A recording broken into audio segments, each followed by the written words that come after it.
and welcome to another episode of Literary Gladiators, the show where we discuss and debate literature in all of its forms. If it's written work, it's game.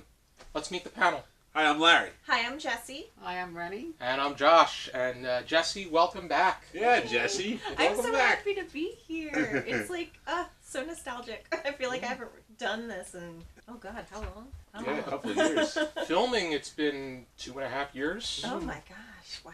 As far as videos being released are concerned, probably by the time this comes up, or maybe a little less than 2.5 years by the time it comes up. Well, hopefully it won't be as long for the next time for me to come back. Some more reading in.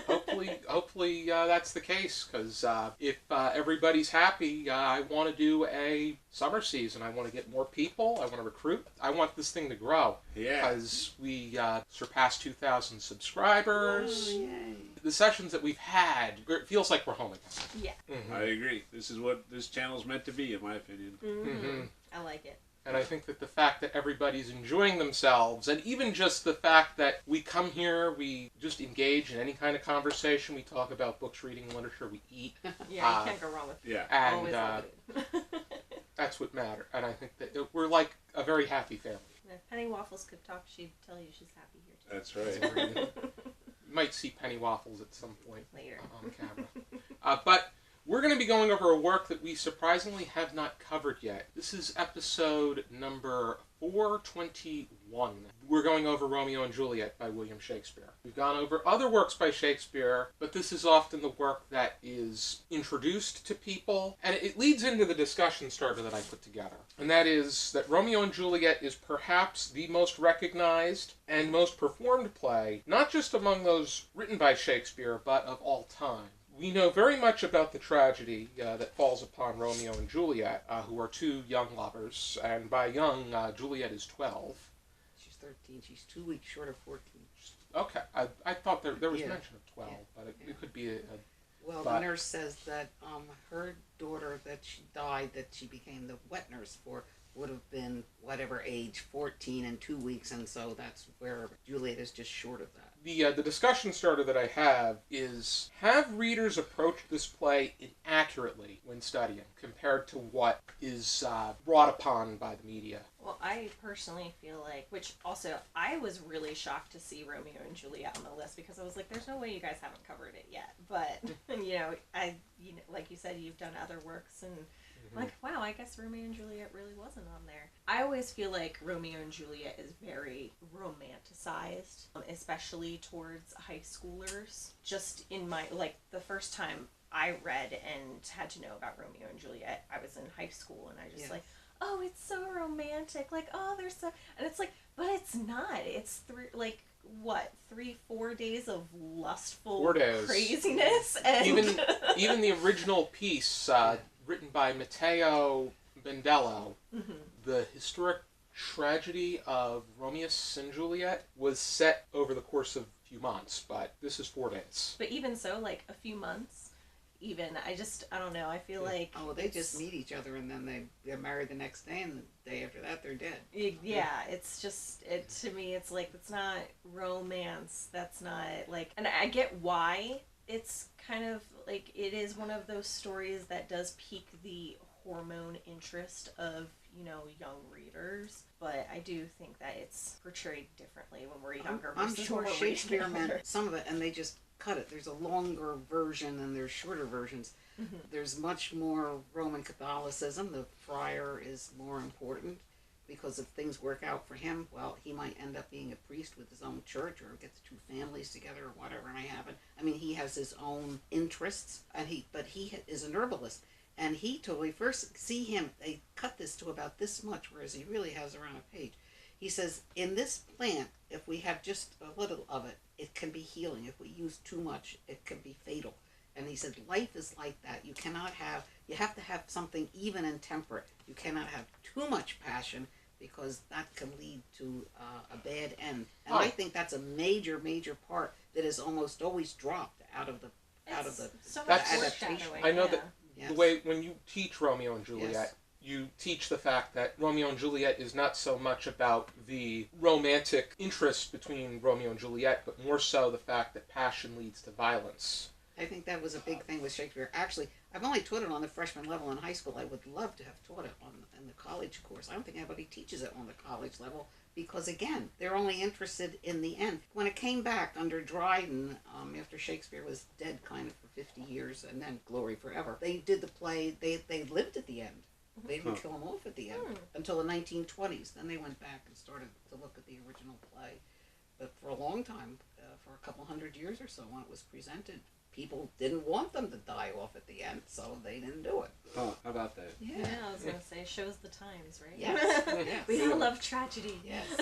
But I think that But what you said there about too much or too little of one thing, you know, that's kind of reminds me of the Aristotelian notion of virtue, which is always pinned between two vices. For example, you know, bravery, too much bravery is rashness and too little is cowardice. Yeah. Virtue is always somewhere in between. That's They what the always say friars there's the talking fine about. line. Yes. So. I think that part of the reason that they don't really explore as much in college is because it is practically standard in freshman high school. That's, I think, every classroom that I could think of, every English classroom, every freshman English classroom covers Romeo and Juliet. I know with my class, freshman, our research paper was on Romeo and Juliet. We had to pick a character and describe their attitude. And they always spent so much time on it. I felt like Romeo and Juliet had a lot of time spent on it. Like, you read the play, you'd act out the play, or do certain acts, and then you'd watch the movie, and then you discussed it, and there was a test. And it's like, Romeo and Juliet's the only reading I can remember where it was like there was that much scholarly whatever involved. It wasn't even Shakespeare's most scholarly rich play. It really wasn't. The most interesting aspect to approach Romeo and Juliet is as a satire, or in the way that, can this really be taken seriously? Well, he might be doing a little irony because he falls right in the middle of classicism from 1400 to 1800. He's there at 1600. And he often in his sonnets mocked the medieval love poem, so he certainly might have brought some of that into the play. Yes, because I honestly can't take these characters seriously, because they're oftentimes they rhyme. It's very much like a Dr. Seuss take. He always ends his acts and scenes with a heroic couplet. His writing is very poetic, but in this case it almost feels like it's very comedic. Well, they also cut a tremendous amount. Like I said, they cut that speech that the friar makes when she has the drug and she's going to take the drug that put her to sleep that'll make them think she's dead. Almost nothing. There's usually 2 or 3 lines. She says, all for whatever, and she takes it. There's actually a page and a half of dialogue where she talks about to herself what happens if this happens, what happens if that happens. That's almost cut out of everything. It's cut out of the additions. It's cut out of the adaptations because it is philosophical and they cut it. So she does speak a lot. In my copy, she does a lot of speaking after the incident. I don't think she knows yet that Romeo has been banished following the murder after he killed Tybalt. There's another huge part when they have the party and Lord Capulet is talking to one of his cousins, and there's this whole thing about on his age. He's 42. That's terribly, terribly old. And he's talking about how wonderful it was when he was a young man and he could go masking to these parties. They don't show much of that, if anything at all. I don't know if they even show him speaking at the party at all. So that they narrow it down so it is just the girl and the boy. Cutting things like that, really changes the perspective and how it's, interpreted too. It is something that's supposed to be more serious, but because you cut all the seriousness out, of course it's going to look more comedic. So and people like that. I saw Hamlet for the 83rd time on Broadway with Jude Law. You've been counting, or is that... people were, when he says, like, for instance, he words me, I mean, that's a sarcastic remark. People are laughing. They laughed through the whole show like it was a comedy. So they think they know. And they don't. But that's not really what those words meant. They are funny in a way, but they're not supposed to be. You're not supposed to be in an audience laughing at them.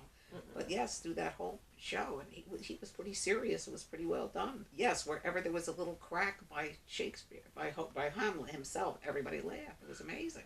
So yeah, with Romeo and Juliet, it's just the love. It is just the focus on the young man and young woman. Does anybody have a particular favorite character? I like Mercutio. Oh, that's who I was going to say. If you can see, there's a 1936 black and white film MGM. Norma Shearer plays Juliet. She was 46 and she was cross-eyed, so she looks down at the end of her nose when she has close-ups. It is actually beautifully done. And they have most of the full text actually in that movie. And one of the scenes is that when the nurse comes to make arrangements with Romeo to meet Juliet when she can go to confession by herself, they're out in the plaza and Mercutio is there, and all the prostitutes are leaning out the windows propositioning him to come make love to them. And there's this whole big thing. Now that's almost never in the play itself. One thing they do in this movie too that's really fantastic is it's hard to get because now everybody sees the 68 color version. That's the one that I saw. And when she's going to get married, the whole house is done in white. And when they find that she's dead, they just roll black over top of everything. How they did that for the film, I can't imagine. It was incredibly done. When they thought she was going to get married in Paris? Yes. Okay. They were all set up for the wedding. And the more interesting thing, they walk in and she's dead. Is anybody really upset? No. We would be hysterical. It also shows you how people died at the time and how young people didn't grow up. I mean, they were so... I'm sorry, what version is... It's 1936 MGM, I think, in black and white. Okay, I'm going to have to look that up. If you can find it, it's really worth seeing. That's all I could show in the beginning in the 70s because we had to rent a movie from the county. You got a 16 millimeter. You had to have the whole projector, you could roll everything together. And so that was the only thing that we had at the time. I have to say my students cried at the end of it. I mean, they already knew what the end was, and they still cried in class. You can get students to do something like that, very moving. I mean, the ending of the actual play brings both of the families back together. Because, I mean, the way that they illustrated how much they despised one another, the fact that they, at the very beginning, you just had a fight between servants. Right. Penny has woken up. Yeah, she's taking a look around. It's like, what a riveting conversation. The fifth panel ever. What did you think of Romeo and Juliet, Penny? If she had an upper cerebral cortex, she might have an opinion. Yeah. Instead, she's like, there's food over there. That's what's most interesting. I put the cheese plate together this time. I do agree with you. Mercutio is probably the most memorable character in my mind. They give him his Queen Mab. He always gets to do Queen Mab. And, I mean, the plague on both your houses when he was dying. For the duel, yes. I like Benvolio is another good character, I think. I like Benvolio too, the cousin. Yeah, he was very good. Romeo's true. kind of Yes. I really wish, like, now hearing that the friar had more of a background, you know, originally. I really would have liked to... I don't think we get it in the play, but you could kind of assume some of it because you're in Renaissance Italy at the time. You know, of course, but, like, I mean, I guess every character has more background. But I don't know, it's just, like, I feel like the friar, it would have been interesting to have more background on him and how that would have changed the play. In the original piece, the friar is actually banished and the nurse is sentenced to hang. Oh, wow. Well, they could get into serious trouble, there's no doubt about that. They were aware of that. Friar is a very fascinating character with how he and the nurse kind of serve as bridges to... They're both pivotal characters. Yes. They help move the plot where the other people can't get in and out of the house. Exactly. Whereas Prince Aeschylus is kind of policing the situation, but his efforts really don't do anything. There's also more, Larry can talk about this, the Roman Catholicism, because if she really commits suicide, she cannot be buried on hallowed ground, and that would be for the friar, that would be also for him. Yeah. So he's really hysterical when they don't really keep a marriage that they can keep. The marriage isn't going to be legal anyway. They have a contract with Paris. That's another one who's cut out of most things, because when she's going to drink her potion, he's outside playing the lute and singing to her, which they almost never do. And actually at the end, when Romeo comes to enter the Capulet mausoleum, he is there praying. They fight and he kills Paris, but he drags him into the mausoleum with him. So that not only are 2 dead, but 3 are dead at the end of the play. And most of the time they do that. But they don't put much emphasis on him at all as the third person. Well, because he's not part of it. Yes. No. Well, he's not the main concentration. He's more of a foil. Yeah. She doesn't want him because her mother wants him. I mean, as a teenage girl once, I get that. So. Yes. She didn't want her mother. And then you had Romeo was originally he was pursuing Rosalind, yes. but that didn't work out. And once he cast his eyes on Juliet. That was... Yeah, it's perfectly psychological. Shakespeare didn't have the word psychology or psychiatry, but when you look at his plays, somehow he knew all this. She is in the situation she isn't really interested in Paris, although he must be not too bad. The nurse says he's a man of wax, like he's like a statue. We know he can play and sing. We know he's already inherited. He's the count already, so he has his own estates and probably look pretty good to most women. But she doesn't want to look at him. Romeo's been rejected. They look at each other across the room, and that's it. Bang. They're both in this psychological preparation for that to happen for them. Yes. Yeah, it almost the way that things go so rapidly, it feels almost ridiculous. Which kind of brings me back to the whole, like, I feel like the reason why it's the first Shakespeare experience that a lot of, teenagers get is because it's so ridiculously romanticized. And again, it's just a way to play on, like, oh, you're about their age, and your hormones are crazy, and you believe in love at first sight. So here, and that's probably definitely true. I've always thought everybody gets a pet. He is a young man. I think the count could be 25, 30. That would be old for the time. And he's only 15 or 16, and he's very enthusiastic about falling in love. He wants to be in love. You could make that parallel because people in high school are going to engage in that kind of romance, over-the-top romantic infatuation with one another. It's not a good example, and I don't know if that's what they're trying to get at. Are they trying to teach them don't do this? Or, to be quite honest, if I was teaching a high school English class and I was teaching Shakespeare, I wouldn't be in a rush to put Romeo and Juliet on the curriculum. Well, like I said, I think it's just, because the age, like, for example, like you said, Romeo is in a hurry to be in love, and he still believes in love. Like, teenagers, 13, 15 years old, they think they're going to marry their high school sweetheart. They're like, I'm going to be with this girl forever. And it is very, like, I feel like maybe they do it because boys can relate to Romeo and girls can relate to Juliet. I do think that what Shakespeare brings out in the two of them, both in Juliet and in Romeo, are definitely relatable to young people. I don't care whether it's today or 1,000 years ago. It's the same kind of, and I think that's why they do that. And it is the freshman year. They don't do that the senior year. You do this the freshman year, and you probably do Julius Caesar the sophomore year. That's exactly what I did. And then you do Hamlet and Macbeth your senior year. Yeah. I feel like we did Macbeth my senior year. Yeah, I did Macbeth my senior year. I'm pretty sure that's what Macbeth it was. is usually in the books. And again, that's a much more, I feel like, complicated, a much more grown up kind of aspect. Macbeth is my favorite Shakespeare. Yeah, I like Macbeth a lot. And I like Julius Caesar as well. Called his darkest. But they also think that since he never wrote down what we have, that there's things missing from Macbeth. I don't know what they are.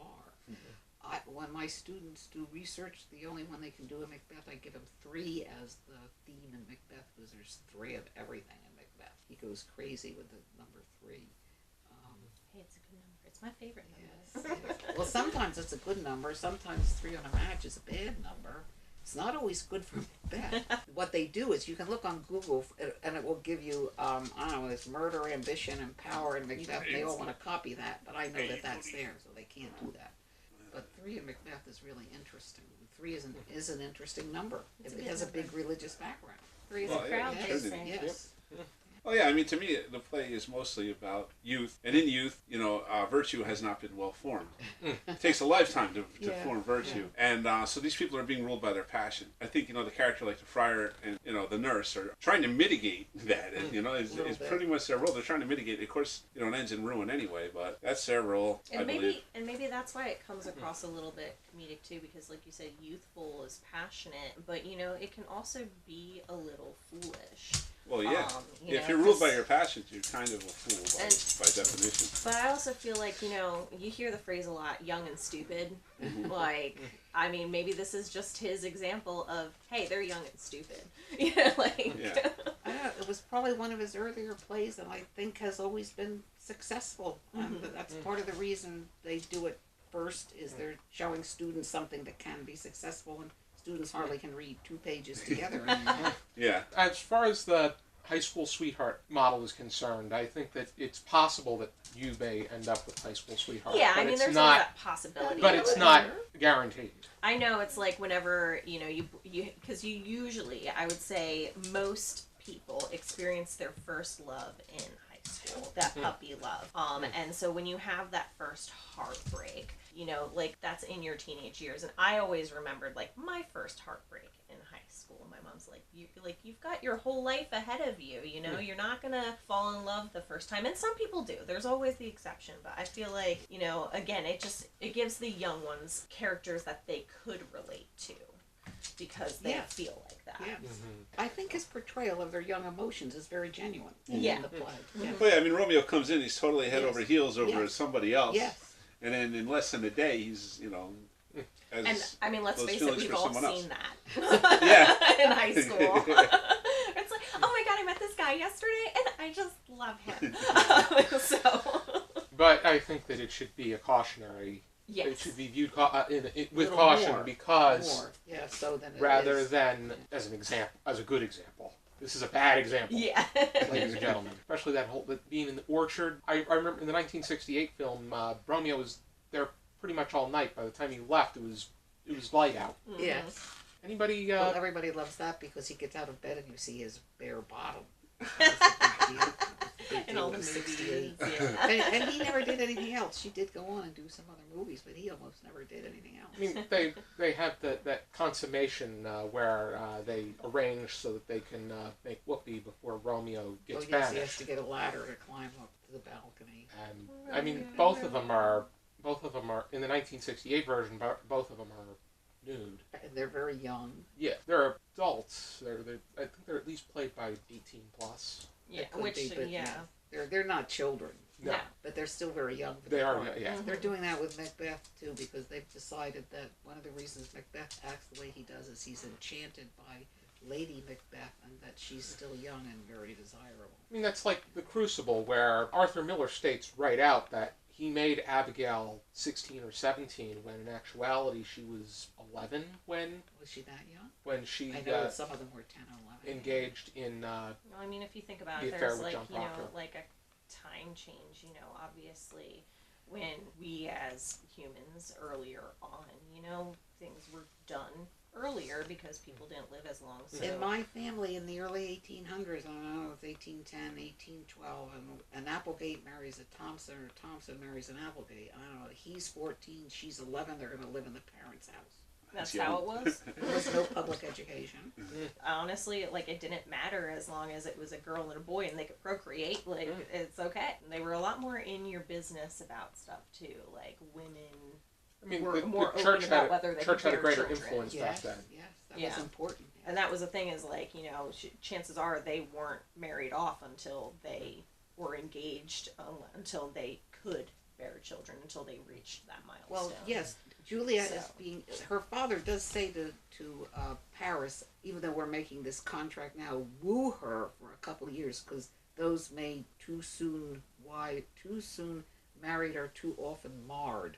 Mm-hmm. And then there's a shot in the 68 where they go across the courtyard to the Lady Capulet. I think that's a great shot for Zeffirelli. So he was aware. But they did that, yes, because you would have your children at 13, 14, and 15. You'd be dead at 18 or 19. Exactly. Yes. Yeah, and there's one other aspect I'd like to talk about. I mean, yes. It's been kind of a recurring theme in the works that we've been going over this season for me and you. But there's the question of identity again, where Romeo, is with his Montague and all that baggage it brings with him. I mean, that's a part of his identity, and I think it calls into question, duty, the sense of duty that he is not eager to accept, and I think that's another part of youth that people Romeo doesn't really, his moralistic values are very much reflective of his maturity level. With his age, it's already going to bring it down some, but I think with someone like himself, it's even further down for various reasons. When he's been banished and he's in the friar's cell and the nurse comes in and he's on the floor, he's crying and he's pounding on the floor. And she says, "Don't be a dish rag, get up and be a man." Yeah. Yes. I think he should engage in at least a little bit higher expectations. Just for his age as it is, because some of his behavior is more...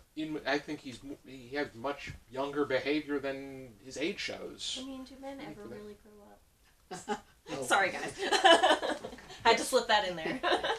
I'm just kidding. Well, I have to say, he goes to crash the party, but it is not his idea particularly to crash the party, although he knows Rosalind's going to be there. That's Mercutio and all the other guys that are going to go crash that Capulet party. And he's part of that group, but he's not necessarily the leader of that group. No. I mean, Mercutio has the personality, and Benvolio is probably the most level-headed of the three. Romeo probably has the greatest standing, but he really doesn't necessarily have his marbles all in one jar. It just kind of seems like he wants to be, like, part of, like, just part of it. You know, not, like you said, he's not leader, but he doesn't want to be left behind, in a way. Well, you see that in the duel. He's not originally in the duel. He only picks up the sword after Benvolio gets killed. Yeah, Mercutio gets killed, yes. And it's like, and maybe that could be the part, because, again, I'm just kind of going back to the whole, you know, this is maybe not originally geared towards teenagers, but I feel like it is, because, you know, it's like, it's showing that rebellious side. I think you got to that point, because I don't think it really even, it was or at just, least the way they cut it, it's like just, she said. it's just another one of Shakespeare's plays. Yeah, and it is that rebellious and that, like, well, my dad, you know, says I can't, so I'm gonna, and my mom says I shouldn't, so I will. Yes. You know, exactly. that kind of thing. Yes, it shows that exactly. Yeah. But anybody notice Benvolio pretty much disappears a little bit after Mercutio dies. Yeah, Doesn't really have much of a role after that, because I would imagine that he was he survived among the others. He just disappears after in the play. Yes, the they're play. not using him. Yeah, they don't really. Yeah, you don't see him on it. I mean, Well, he is kind of, what do they call that, John? The wingman. He's kind of he's kind of Romeo's wingman. So after the duel, he's sort of not necessary. unofficial as a right-hand man, character, because Balthazar is technically Then his servant. Yeah. And Romeo shows very little agency. You know, he's either being led by his friends or he's being led by his emotions and his passions. But he's not. He doesn't have a stable mind either. No, he's not. No, he's completely ruled by his passion. He has not Again, what developed any teenager virtue. does. Anybody have anything else that they want to bring up? No, I'm just really overjoyed that we did this, and I could be here for this because you have done so much other Shakespeare and other material. But yes, this is wonderful. Just have this wonderful group together to do it. You were my Shakespeare instructor. I Yes. wasn't gonna keep you off a Shakespeare discussion. Yeah, so this is terrific. Yeah, I'm glad I was a part of it too, because, you know, it was a good discussion, and, you know, regardless of what I think of Romeo and Juliet now, it was my first introduction to Shakespeare, and I did enjoy it, and I do like Shakespeare. So. I think most people, it's their introduction, myself included. Yeah. me. So I'm not gonna poo-poo it too much, because I did like it, and that's what turned me towards literature and to appreciate it more. So. I wouldn't say it did that. Oh no, for me it did, because it was so, like, if it weren't for, because I mean I liked reading, but I wasn't as into literature until I was introduced to Shakespeare, and because of Romeo and Juliet I got into the other ones and moved on from there. So But mine would be The Telltale Heart by Edgar Allan Poe. there you go. How would you rate this? 0 to 5 stars, half stars permitted, Larry? I give it 4 stars. It is among my favorite Shakespeare's plays that I've read. You know, I think that it is a good, you know, it's a tragedy. The characters are flawed, and they pay the price, you know, as is typical in tragedy. So I think it does a good job of setting out what it wants to. I think, you know, a lot of the prose is beautiful, and that's a reason why it's withstood the test of time, especially among young people. I think it is so relatable because it's part of the human experience to kind of go through that phase. I liked it a lot, so it was good to revisit it as well. Yeah, I'm gonna go 3.5. You know, like you said, there's some flaws, and I guess reading it again as an adult, you just kind of go, huh. You know, it just I don't want to say comedic as far as you said, but, you know, just a little bit, young and dumb. I did enjoy, you know, kind of going back to it. I read it back in January, so that was like the first one I did. I was excited to reread it. So, I mean, I think it's got some great points to it where, you know, people can still relate to it. Like you said, you know, it stands the test of time because it's relatable and it's still easy to kind of get through, and, you know, everybody knows the tragedy of Romeo and Juliet, so you can't read it too low. I'll give it a 4.5. I wouldn't say it's not a Macbeth or a Hamlet, but it's a very, very strong Shakespeare play. And some of his plays towards the end were not interesting to me at all, and some of them I think that they attribute to him probably weren't written by him. But one of his early plays, it was obvious, it was popular in its own time and has been popular since I'd say 1660 on. And you can't knock something that lasts that long. Seriously, talk about That's fair. standing Yeah. up to the test of time. Yeah, Yes. Takes the test of time. I'm going to give it a 3. I think that reading it as satirical and Shakespeare finding the whole idea of this over-the-top infatuation between a young man and a young woman, I think that it is almost hysterical in a way, and I think that he has a very interesting cast of characters and a cast of circumstances, and the way that how much two families hate one another. He depicts that pretty intriguingly. However, I think that when you take a step back and look at the full landscape, if it's taken seriously the way that it has, it comes off as a little bit annoying. I wouldn't agree with that at all, but that's okay. Yeah. We're not meant to. It is not my favorite Shakespeare. You don't It's say. Clearly. It's light years better than Titus Andronicus. Oh my God. But Oh, gosh. it's Well, I mean, are we But- going to quibble, really? Macbeth, Julius Caesar, Hamlet, Measure for Fist. I'd like to read Richard III I at would some do point. Richard III, yeah. That's terrific But also. I the taught ones Richard that- III. I refer to Brodsky's. Not in your class. That and Anthony and Cleopatra is another one I want to read. I would like to read that one. Yes. I'd be into that. You know me, I'm not usually into plays, so when I want to do a play, it's like, ooh. We'll do a play. Yeah. Ready? We're going to be doing Julius Caesar next season. Do a little Yes. teaser for you guys. If you're interested in reading, this is my collection of William Shakespeare, the complete plays. Yeah. This is the only Shakespeare collection that I feel that I need, because the only thing that's not in here is Two Noble Kinsmen, and that's probably not written by him, or his sonnets, but because that's where I think that he does best with his sonnets. Here Yeah, all the is sonnets, Romeo too. and Juliet. And I want to thank you, and be sure to join us next time for another episode of Literary Gladiators. For now, keep reading. Bye-bye.